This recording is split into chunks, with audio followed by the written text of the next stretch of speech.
రాయదుర్గం నియోజకవర్గంలో రాత్రి కురిసిన వడగళ్ల వానకు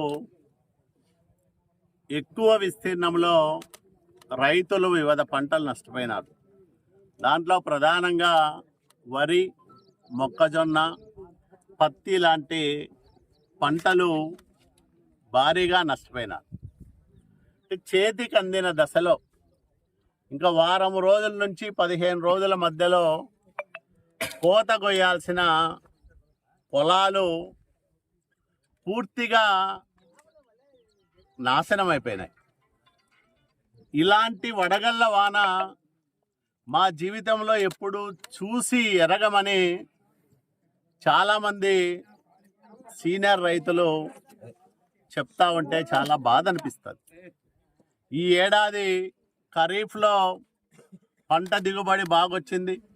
వచ్చిన దిగుబడిని ధాన్యం కొనడానికి ప్రైవేటు వ్యాపారస్తులందరూ సక్రమంగా ముందుకు రాని తరుణంలో ప్రభుత్వం ధాన్యం కొనుగోలు కేంద్రాలను ఏర్పాటు చేసి పెద్ద సంఖ్యలో మునుపెన్నడూ లేని విధంగా ధాన్యాన్ని కొని రైతులకు బాసటగా నిలిచి రైతులను ఆదుకుంది. రబీలో ఈరోజు చూస్తూ ఉన్నాం, పంటలన్నీ కూడా పూర్తిగా దెబ్బతినిపోయినాయి. దీనివల్ల వరి రైతులకు ఎకరానికి కనీసం 40,000 రూపాయలు పంట పెట్టుబడుల నష్టం వచ్చింది. అంటే 20,000 రూపాయలు పంట పెట్టుబడులు, దాదాపు 18,000, 17,000 కౌలు రైతులైతే కౌలు చెల్లించాల్సిన పరిస్థితి. ఎకరాకు 65,000 రూపాయల మేరకు పంట దిగుబడుల నష్టాన్ని ఈరోజు రైతు చవి చూడాల్సిన పరిస్థితి ఏర్పడింది. ఖచ్చితంగా రైతులందరినీ ఆదుకోవడానికి నారా చంద్రబాబు నాయుడు గారి ప్రభుత్వం అన్ని రకాల చర్యలు తీసుకుంటుందని నేను రైతు సోదరులందరికీ హామీ ఇస్తా ఉన్నా. ఎందుకంటే కష్టం వస్తే ఒక కన్న కొడుకులాగా ఆదుకునే నాయకుడు చంద్రబాబు నాయుడు గారు. ఈరోజు వ్యవసాయ శాఖ మంత్రిగా అచ్చెన్నాయుడు గారు ఉన్నారు. ఈరోజే ఆయనతో మాట్లాడి ఈ పంట నష్టం వివరాలన్నింటినీ కూడా ఆర్డీఓ గారు వచ్చారు. సాయంత్రానికల్లా ప్రభుత్వానికి ప్రాథమిక నివేదిక అందజేసి సహాయం కూడా సాధ్యమైనంత త్వరగా అందే విధంగా చర్యలు తీసుకుంటాం.